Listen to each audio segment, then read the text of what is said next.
Shalom, queridos, boa noite. Boa noite. Shalom. Glória a Deus. Estamos felizes. Tivemos nesta manhã uma manhã maravilhosa. Hoje, 20 irmãos desceram as águas do batismo. Tivemos uma festa aqui que foi sobrenatural.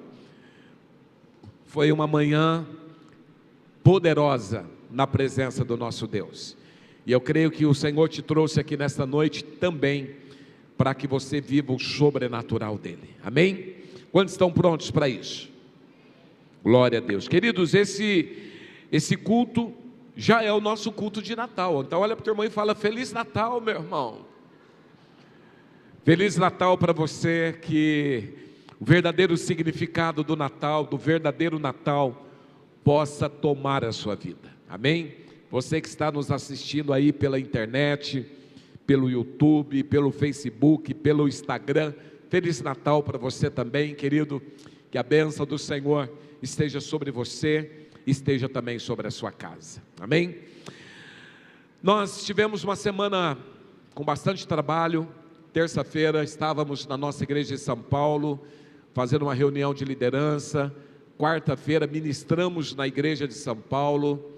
Chegamos ontem à noite animados, sabendo aquilo que Deus fará neste lugar nos próximos dias. Quero profetizar, queridos, que Deus vai fazer algo sobrenatural sobre a sua vida. Estamos de bateria nova. Acho que só consegue perceber quem toca, né? Quem não toca fala: uai, mudou alguma coisa? Nós estamos abrindo, queridos, a nossa igreja de Colina. E a bateria que estava aqui vai para a igreja de Colina. Amanhã já vamos estar assinando o contrato lá no nosso salão, logo na entrada de Colina. Então muito em breve já teremos a nossa igreja de Colina. E 2025 vai ser um ano de muitas conquistas. Vamos abrir muitas igrejas, teremos 3 cultos fortes aqui. Deus vai fazer coisas sobrenaturais. Então se prepare, porque Deus vai fazer algo forte na sua vida. Amém? Eu quero ministrar nessa noite sobre o tema Jesus, um presente para a humanidade. Diga comigo: Jesus, um presente para a humanidade. Isaías capítulo 9, verso 6. Diminua só um pouquinho o ar daqui de cima, só para tirar um pouquinho o barulho, tá bom? Só um pouquinho. Desde criança, querido, você sabe que eu sou cristão de berço, né? Então, desde criança, sempre nos natais, eu sempre ouvia os pastores pregando sobre Isaías capítulo 9, verso 6. Então eu vou fazer igual a eles. Vou falar, já que estamos celebrando o culto de Natal, Isaías capítulo 9, verso 6. Porque um menino nos nasceu, e um filho nos foi dado. O governo está sobre os seus ombros, e ele será chamado Maravilhoso Conselheiro, Deus poderoso, Pai eterno e Príncipe da paz. Que nesta noite, Pai, esta palavra entre no nosso espírito. E a nossa oração, querido Espírito Santo, que o Senhor revele a nós as verdades desta palavra. Que entre no nosso espírito e possamos compreender a profundidade desta verdade. Que nesta noite possamos olhar para a vida de Jesus e entender tudo aquilo que Ele fez por nós. Possamos viver estas verdades do reino e que cada um saia daqui liberto pelo poder da palavra, no nome de Jesus. Amém. Quando nós olhamos, queridos, para esse texto, o profeta Isaías nos apresenta aqui uma visão poderosa do Messias. Então, esta visão que o profeta Isaías, ele estava vendo, estava anunciando aqui, ela se cumpriu na sua totalidade na vinda de Jesus.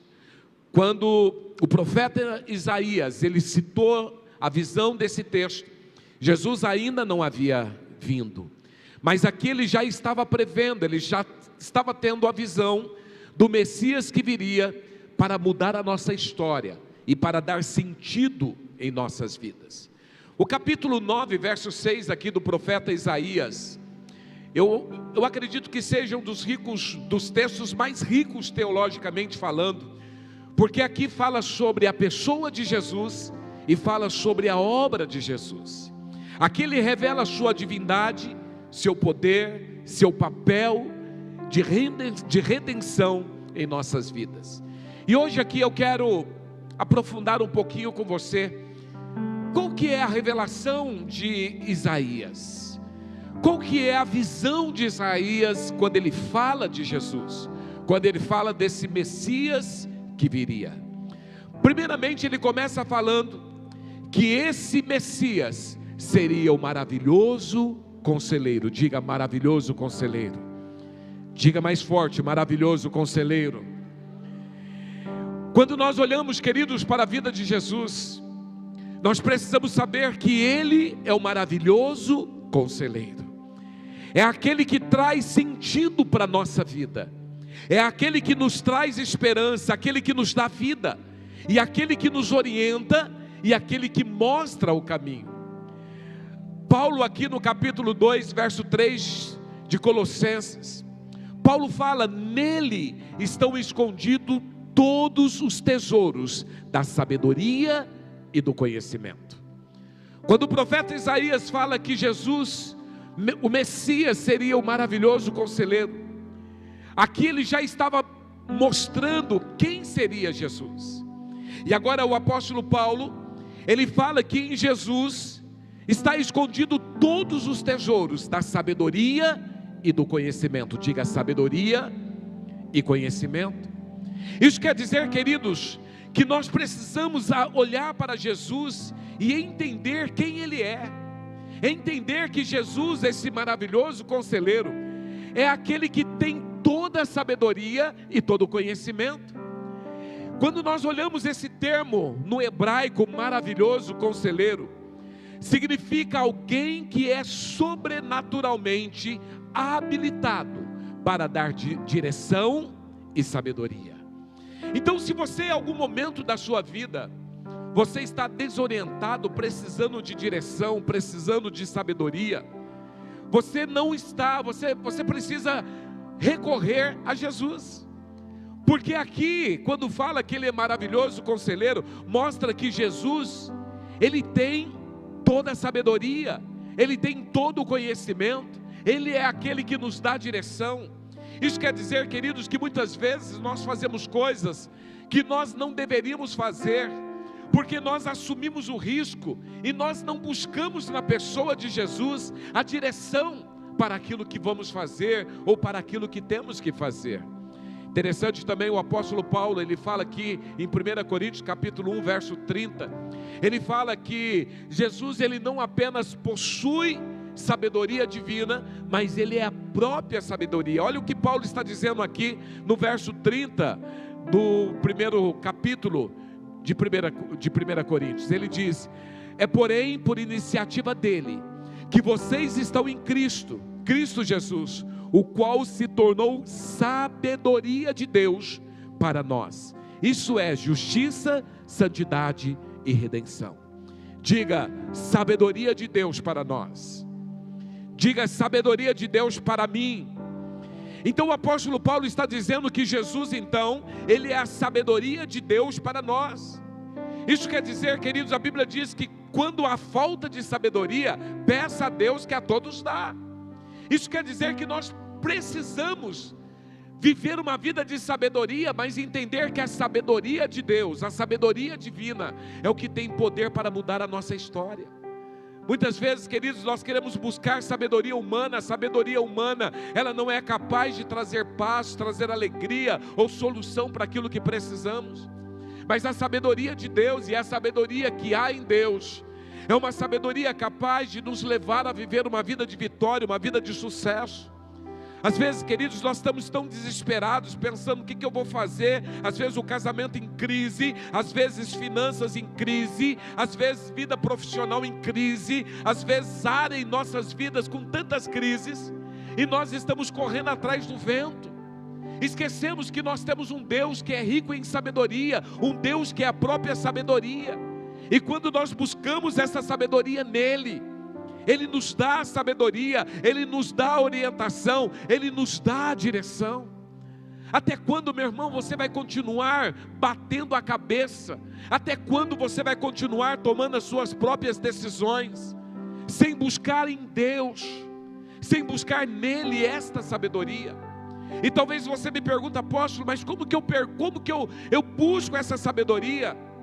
A Bíblia diz que a palavra de Deus é a revelação do próprio Deus. Quando eu vou para a palavra de Deus é um livro que tem a solução para tudo. Se você estiver com problemas financeiros, a palavra de Deus mostra como que você sai da crise financeira. Se você estiver com crise conjugal, a palavra de Deus mostra como você sai da crise conjugal. Se você está precisando tomar uma decisão profissional, a palavra de Deus te dá direção. O problema, queridos, é que nós sabemos disso, porém nós não usamos. E é por isso que tantas coisas dão errado em nossas vidas. É por isso que muitas vezes começa o ano, a gente promete um monte de coisa. Não, olha, o ano 2025 vai ser diferente. O ano 2025 eu vou buscar a Deus de uma forma diferente. O ano 2025 fazemos tantas promessas, assim como fizemos no começo de 2024. Porém, muitas vezes nós permitimos o diabo nos enrolar com tantas coisas, que nós nos perdemos. Olha para o teu irmão e fala: cuidado para não se perder, meu irmão. Fala: cuidado para não se perder. Quando nós olhamos aqui para Colossenses 2:3, Paulo aqui ele está reforçando que toda sabedoria está em Cristo. Toda sabedoria está em Cristo. E que Ele é o suficiente para nos orientar em todas as áreas. Talvez você diga: não, mas tal área ele não vai me orientar. Todas as áreas. Todas as áreas que você precisar de orientação, que você precisar de direção, a palavra de Deus traz revelação. E nós precisamos buscar esta verdade. No dia a dia, queridos, quando nós enfrentamos decisões difíceis, nós precisamos buscar sabedoria de Cristo, através da oração e através da palavra. Quantos estiveram aqui na semana passada, com a ministração do pastor Hernani? Quantos estiveram? Queridos, tantas coisas que a gente sabe, mas muitas vezes nós não fazemos. E ele estava testemunhando, nós estávamos jantando, ele testemunhando, dizendo: olha, todas as coisas que eu preciso fazer, todas as decisões que eu preciso tomar, eu sempre busco o Senhor de madrugada. Todas as minhas decisões são pautadas numa busca na madrugada. E tudo que eu faço, eu busco primeiro a orientação do Espírito Santo. E é interessante porque ele me impede, olha a frase, ele me impede, às vezes até coisas que eu quero fazer e que eu vejo que às vezes eu poderia perder dinheiro, eu não perco porque eu não tomo nenhuma decisão sem buscar primeiro orientação do Espírito Santo. E são coisas, queridos, que nós sabemos, mas muitas vezes nós não fazemos. Estamos tão acomodados com tantas decisões que temos que tomar em nossas vidas, mas o sono parece ser mais importante do que a direção do Espírito Santo. E aí então nós estamos tomando decisões, decidindo coisas tão sérias em nossas vidas, sem buscar uma direção de Deus. Aquele que detém toda a sabedoria, aquele que nele está a sabedoria, que é a sabedoria, aquele que tem a direção, nós não buscamos. Mas quando nós fazemos isso, Ele nos dá a direção. Nós precisamos começar a gastar tempo com o Espírito Santo. Nós precisamos começar a gastar tempo levantando de madrugada, dormir menos. Porque tantas decisões que nós precisamos tomar buscando o Espírito Santo. Eu tenho um problema sério com pessoas quando chega para mim e fala de uma decisão que tomou. E muitas vezes as pessoas não vêm para pedir uma opinião, ela vem para informar o que elas vão fazer. E eu sempre faço uma pergunta: você buscou a Deus? Você tem uma palavra de Deus para essa decisão? Se a pessoa falar para mim, tenho, eu me calo. Porque jamais eu vou contestar ou eu vou contra alguém que fala, Deus me falou. Porque eu acho muito sério. Porque se Deus falou, Ele é responsável Porque se Deus falou, vai dar certo. Há um tempo atrás, uma pessoa chegou para mim. Primeiro ele falou que Deus mostrou que ele deveria abrir uma igreja. E depois de um tempo ele chegou para mim e falou: olha, eu vou fechar a igreja. Eu falei: mas não foi Deus que falou? Se Deus falou, você não pode fechar. Agora, a pergunta é: foi Deus que falou? Ou foi você? Ou é você que tem falado? Então, queridos, nós precisamos começar a pensar nisso. Quantas vezes nós falamos, não, porque Deus falou, mas nós não perguntamos para Deus, nós não buscamos direção. Sendo que Jesus é a sabedoria, Ele dá direção. Esse maravilhoso conselheiro que Isaías está falando aqui, é aquele que é sobrenaturalmente habilitado para nos dar direção e sabedoria.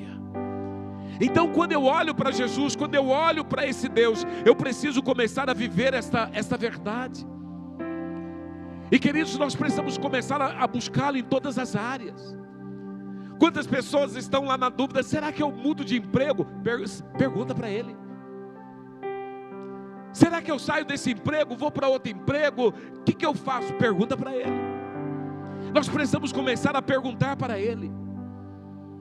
Quantas pessoas estão vivendo crises familiares, mas estão seguindo simplesmente o desejo da alma, não buscam o que a palavra de Deus diz, não busca aquilo que a Bíblia, como que a Bíblia nos ensina, como vencer os conflitos dentro de casa, não segue os ensinamentos da palavra de Deus que ministra perdão e amor, mas simplesmente vai tomando decisões.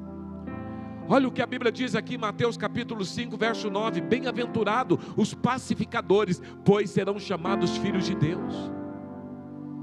Então, apóstolo, quando eu estou vivendo crise dentro da minha família, o que eu devo fazer? Busca a pacificação. Pacifique. Fala menos.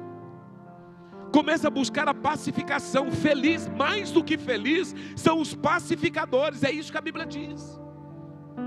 Quando você está enfrentando problemas dentro do seu trabalho, meu irmão, para de fofoca, para de falar por detrás, para de falar demais. Mas a Bíblia está dizendo: mais do que feliz são os pacificadores. Aqueles que conseguem chegar e pacificar uma situação. Não é aquele que bota gasolina no fogo, não.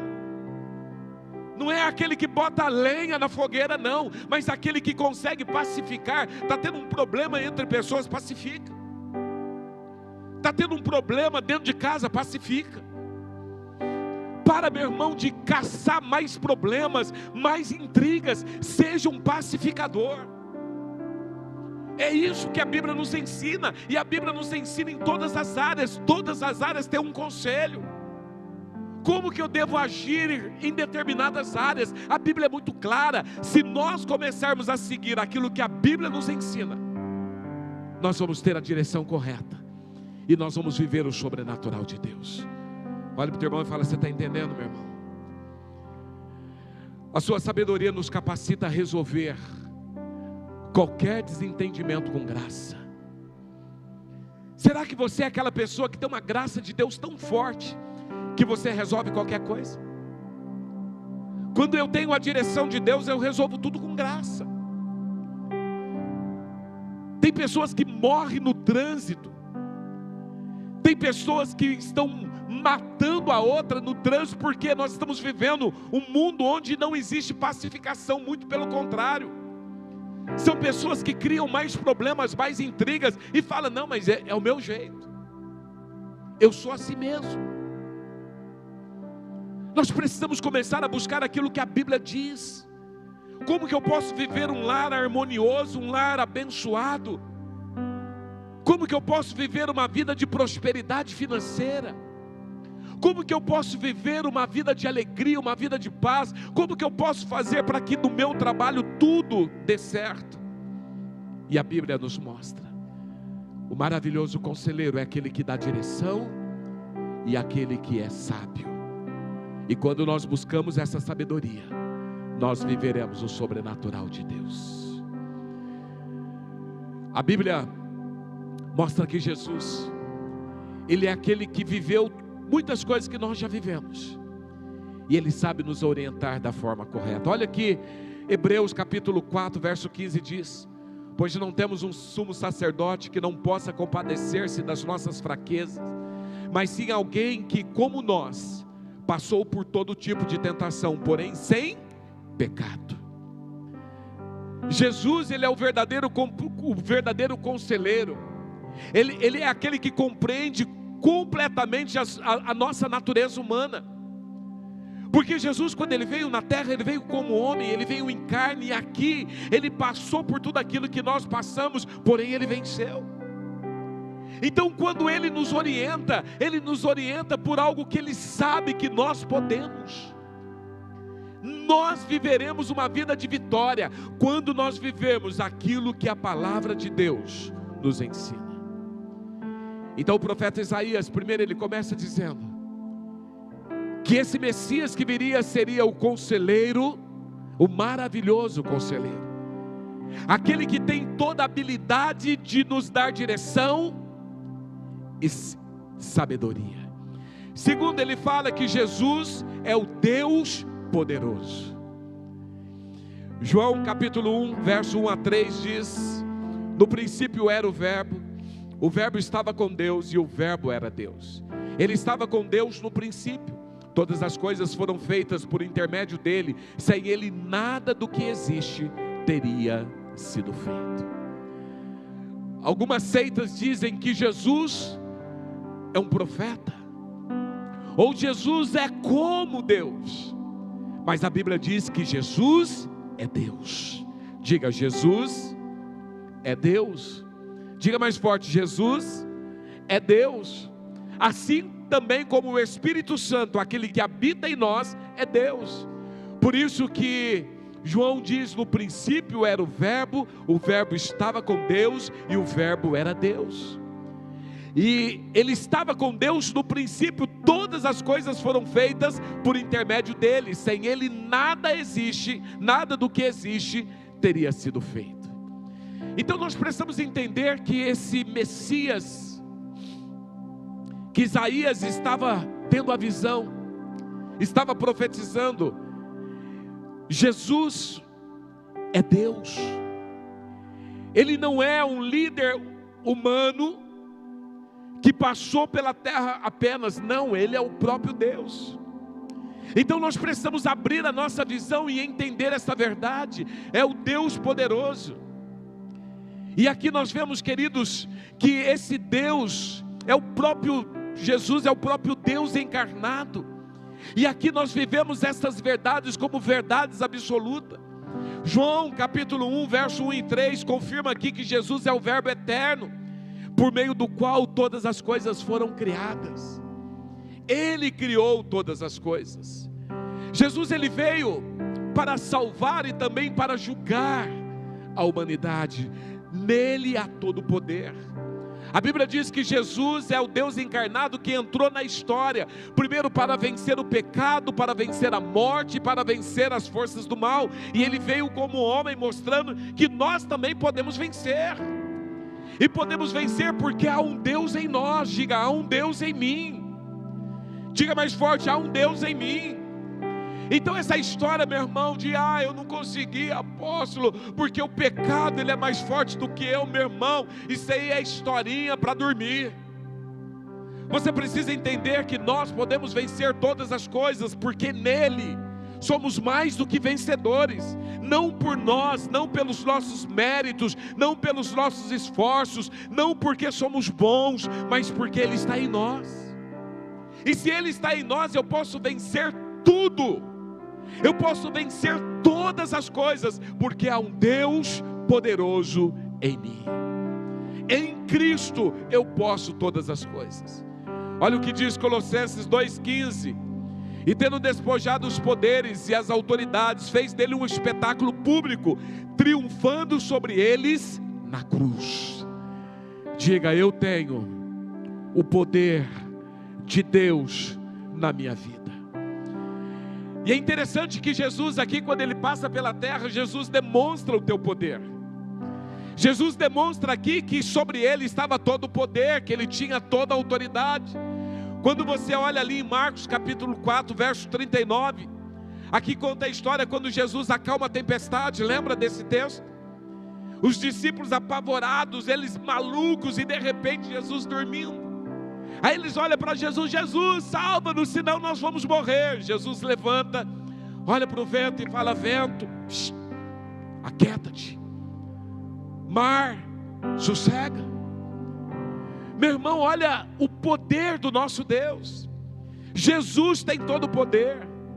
Quando você vai para João capítulo 11, verso 43 e 44, quando Jesus chega ali em Betânia, e ali Lázaro estava morto há 4 dias, e Jesus simplesmente, ele usa a sua voz para dizer: Lázaro, sai para fora. E aquele que estava morto há 4 dias, saiu para fora. Sabe quem que é esse? Esse é aquele que o profeta Isaías está dizendo que Jesus, o Messias que viria, seria o Deus poderoso. O Deus que tem poder de mudar a tua vida, o Deus que tem poder de mudar a tua casa, o Deus que tem poder de mudar a tua história. Quantas vezes, queridos, nós enfrentamos adversidades em nossas vidas, enfrentamos problemas que parecem ser insuperáveis, mas nós precisamos lembrar que há poder suficiente em Jesus para mudar a nossa vida. Eu não sei, meu irmão, como você entrou aqui nessa noite, eu não sei como está a sua vida, eu não sei qual é o milagre que você precisa, mas eu quero dizer: há poder suficiente nele para mudar a tua história. Eu vou falar de novo, que eu acho que você não entendeu. Há poder suficiente nele para mudar a sua história, para mudar a sua vida. Meu irmão, entenda uma coisa: 2024 ainda não acabou. Nós estamos no apagar das luzes de 2024, mas o poder de Deus pode vir sobre a tua vida hoje e mudar a sua vida hoje. Ainda esse ano o milagre pode acontecer na sua vida, pode acontecer na sua casa, porque Ele é o Deus poderoso. Você consegue entender isso? E talvez você olhe para mim e fale: pô, mas será? Sabe o que mata você? É o teu será. Sabe o que rouba você? É o teu será, é a sua dúvida. Mas quando eu vejo para esta verdade, Ele é o Deus poderoso, Ele é o Deus encarnado, nele está toda a sabedoria, toda a direção, nele é o poder, nele está todo o poder, poder suficiente para transformar a minha vida, para transformar a minha história. Eu recebo esta verdade como verdade absoluta de Deus na minha vida, e isso tem poder de transformar a minha história. É isso, queridos, que nós precisamos começar a viver. Talvez você esteja vivendo adversidades e você precisa da intervenção desse poderoso Deus. Uma família que às vezes enfrenta um problema financeiro, talvez um desafio terrível de provisão, precisa de provisão. Eu creio que ainda esse ano a provisão pode chegar na sua vida. Estou passando por uma enfermidade terrível. Eu creio que ainda hoje o milagre do Senhor pode vir sobre você e você ser curado. Quantos creem nisso? Quantos creem que você pode sair daqui hoje levando o seu milagre? Quantos estão dispostos a viver esta verdade? Há pouco tempo eu falei sobre provocar milagres. Quantos estão dispostos a provocar milagres aqui? A começar a viver essas verdades de Deus para que a sua vida mude. Nós precisamos começar a viver isso. Talvez, meu irmão, você está preso no vício. Talvez exista pecados. Hoje pela manhã, tantas pessoas descendo as águas do batismo. Mas existem pessoas que às vezes não pode ser batizado porque está preso em alguma ilegalidade. Meu irmão, muda isso. Nós tivemos 2 casais que casaram ontem e foram batizados hoje. Olha que coisa tremenda. Casaram e já foram batizados. Sabe por quê? Porque nem nada que prenda uma pessoa pode permanecer. Você precisa abrir mão daquilo que te prende, meu irmão. A Bíblia fala que nós precisamos vencer aquilo que nos prende, aquilo que nos amarra, aquilo que nos impede de viver o sobrenatural de Deus. Meu irmão, começa a vencer. E o Senhor tem poder para mudar a sua vida. Talvez você tenha comportamento destrutivos, talvez você tenha áreas da sua vida que você precisa ser liberto, e eu quero profetizar libertação sobre a tua vida hoje. Vou falar de novo, libertação sobre a tua vida hoje, porque a Bíblia diz, 2 Coríntios capítulo 5, verso 17, portanto, se alguém está em Cristo, nova criatura é, as coisas velhas se passaram, eis que tudo se fez novo. Meu irmão, entenda uma coisa, você precisa viver essa nova realidade espiritual. Se alguém está em Cristo, nova criatura é, nova criatura é. Você não é uma pessoa melhorada, mas você é uma pessoa recriada. Uma pessoa que está em Cristo não foi melhorado, mas foi recriado. E Ele quer mudar a sua vida, meu irmão. Não sei qual é o seu desafio, mas eu sei que Ele é poderoso para mudar a sua história. Amém? Quantos recebem isso? E por último, primeiro fala que Ele é o maravilhoso Conselheiro. Depois Ele é o que? Deus poderoso. Ele é o Deus poderoso. E por último, Jesus é o Pai eterno e príncipe da paz. Hebreus capítulo 1, verso 3, o Filho é o resplendor da glória de Deus e a expressão exata do seu ser, sustentando todas as coisas por sua palavra poderosa. Primeira revelação desse texto de Hebreus mostra que o Filho, Jesus, é o resplendor da glória de Deus. Ele é a expressão exata do seu ser. Então Jesus, que é o Deus encarnado, agora o profeta, ele olha para Jesus aqui como Pai eterno. É aquele que representa o Pai, é aquele que a virtude do Pai está no Filho. E agora Jesus aqui, ele se apresenta como Pai amoroso, como Pai eterno, como aquele que cuida de nós, como aquele que nos ama, como aquele que nos sustenta, como aquele que nos guarda. Mas o profeta também revela o príncipe da paz. Em Efésios capítulo 2, verso 14, pois Ele é a nossa paz, que de ambos fez um, e destruiu as barreiras e o muro da inimizade. Primeira coisa então, nós vemos Jesus aqui, Ele reflete o cuidado paternal e eterno de Deus. O Deus que te ama. Meu irmão, entenda uma coisa, você sabia que o Senhor te ama? Sabia que você pode viver o melhor porque você tem um Pai que te ama? Você tem um Pai que cuida de você? Você tem um Pai que te protege, que te livra de todo mal, porque Ele é o Pai eterno. Eu voltei ontem de São Paulo, passei em Alphaville e deixei o meu filho lá. E eu já falei com ele umas 10 vezes depois que eu cheguei aqui. Eu falei, gente, como o filho faz falta, né? Como que a gente ama filho, né? Filho é uma coisa boa demais, é precioso demais. E quando nós olhamos para nós, em relação ao nosso Pai eterno, a Bíblia diz que o Pai ama os seus filhos. O Pai tem saudade dos filhos. O Pai quer caminhar com o filho. O Pai deseja estar perto do filho. O Pai deseja estar contigo. Você é amado do Pai. Você é querido pelo Pai. Nós precisamos entender esta verdade. E a Bíblia diz que Ele sustenta todas as coisas, Ele nos guia, Ele nos mantém em segurança. E Hebreus aqui está destacando que Ele é a expressão perfeita de Deus. Ele é a expressão perfeita de Deus.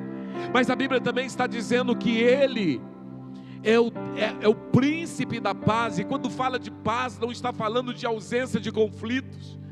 Você consegue entender uma pessoa que está passando por turbulência, mas está em paz? Você consegue entender uma pessoa que tem perdas relevantes na sua vida, mas está em paz? Uma pessoa que às vezes está passando por crises financeiras, mas mesmo assim está em paz. Sabe o que é isso? Porque ele tem a paz de Cristo. A Bíblia diz que essa paz Ele não dá como o mundo dá. A paz que Ele dá é uma paz diferente. Não é a ausência de problemas, mas a paz que Ele dá, mesmo diante de batalhas, nós temos uma paz interior. Talvez, meu irmão, você precisa dessa paz para viver uma vida melhor, para viver um casamento mais saudável, para viver no meio da sua família de uma forma mais tranquila. Quantas vezes cristãos estão vivendo a sua vida com Deus, mas são cristãos perturbados, cheios de ansiedade, de depressão, de medo, de traumas, de fobias. Meu irmão, para com isso. Se a Bíblia está dizendo que Ele é o príncipe da paz, por que eu vou ficar ansioso? Para que eu vou ficar ansioso com aquilo que eu vou comer, aquilo que eu vou vestir, aquilo que vai ser a minha vida? Para que eu vou ficar ansioso se eu tenho o príncipe da paz comigo? Como que eu vou ficar preocupado com o dia de amanhã, com os problemas que talvez poderá vir? Para que eu vou viver isso se eu tenho um Deus que é o príncipe da paz em mim? Eu preciso começar a viver esse evangelho na sua totalidade. Eu preciso começar a viver esta verdade como uma verdade absoluta na minha vida. Nós precisamos, queridos, viver um relacionamento íntimo dentro da nossa família, dentro da nossa casa, e a paz de Cristo tem que reinar em casa. De vez em quando eu encontro uns casais que eu falo: gente do céu, será que os crentes sabem que aqui mora crente? Os vizinhos sabem que aqui mora crente? Porque é uma brigaiada, é umas gritarias, é umas coisas doidas que eu olho e falo: gente, não entra. Não dá para entender como o crente vive assim. Porque dentro da nossa casa a paz tem que reinar. Dentro do nosso local de trabalho a paz de Cristo tem que reinar. Se lá não tem, meu irmão, através da minha vida tem que ter. Eu preciso ser aquele que promove paz. Quando eu chego o ambiente muda. Quando eu chego a atmosfera muda. Os demônios, os capetas que estão perturbando aquele lugar, eles batem retirada, porque chegou alguém que carrega o príncipe da paz, aquele que conhece o poder de Deus, e através da sua vida a paz reina naquele lugar. Nós precisamos ser assim, queridos. De vez em quando eu encontro cristãos falando: não, olha, apóstolo, você não conhece dentro da minha casa. Eu posso até não conhecer a sua família, mas eu conheço você, e se você é de Deus, Deus tem que reinar dentro da sua casa. As coisas têm que começar a mudar. Nós precisamos permitir com que a paz de Cristo transforme o nosso coração. Imagina, querido, um pai e um filho que não se fala há anos, pessoas que não conversam há anos, com relacionamento truncado, quebrado. Mas quando eu permito que a paz de Cristo entre em mim, eu sou aquele que vou promover reconciliação. Deixa eu te falar uma coisa. Tem muitos parentes que não conversam. Tem muitos parentes que não conversam. Isso tem que cair por terra, meu irmão. Tem muitos amigos que não se falam mais. Tem muitas pessoas que simplesmente decidiram riscar um ao outro da sua agenda. Isso precisa mudar. Porque se eu tenho o príncipe da paz em mim, a paz tem que reinar no lugar que eu estou. Eu preciso ser aquele que, quando chego num lugar, as coisas mudam. E eu não posso ter relacionamento quebrado. Você está entendendo isso? Deus está mandando te dizer isso. Ainda esse ano você tem que consertar isso. Você consegue entender? Tem áreas da sua vida que não flui, porque o relacionamento foi quebrado. E o problema é que você está justificando, mas a culpa não é minha, a culpa é dele ou a culpa é dela, não importa. Deus está chamando você para mudar essa situação. Deus está chamando você para mudar essa circunstância. É você. Olha o teu irmão e fala: você está entendendo, meu irmão? Ansiedade não pode mais tomar conta de você. Deixo-lhes a paz, a minha paz te dou. Deixo-lhes a paz, a minha paz. Apóstolo, mas a paz que o mundo fala, eu preciso parar de conversar com a pessoa para viver em paz. Não, essa é a paz do mundo. A paz de Cristo é diferente. Deixo-lhes a paz, a minha paz te dou. Eu quero que você saia daqui hoje vivendo esta verdade. Natal é o nascimento de Jesus. Quando Jesus nasceu, toda a esperança para uma vida transformada também nasceu. Quando Jesus nasceu, uma nova unção também nasceu. Quando Jesus nasceu, a libertação também nasceu. Jesus cresceu, caminhou, morreu e ressuscitou. E todo o poder está em Cristo. O poder se revelou na ressurreição, na crucificação. Quando Jesus foi para a cruz, ali ele paga todo o preço. E quando ele morre, ele assume sobre ele as nossas dores. Mas quando ele ressuscita para nos dar uma nova vida. E eu quero declarar que você vai viver esta verdade. E quando Jesus volta para o Pai, ele fala: eu rogarei ao Pai, e ele vos enviará o Espírito Santo da verdade. E sabe onde está o Espírito Santo? Diga: em mim. Diga: em mim. Se você recebeu Jesus como Senhor, o Espírito Santo está em você. E o Espírito Santo é Deus, mas é o Deus que mora dentro de nós. Eu quero que você fique de pé. E eu quero orar por você nesta noite.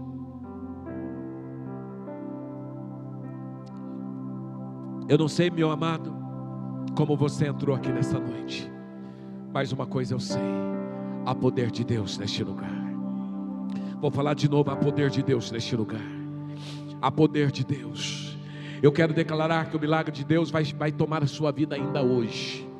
Eu quero orar por milagres. Eu quero orar por milagres.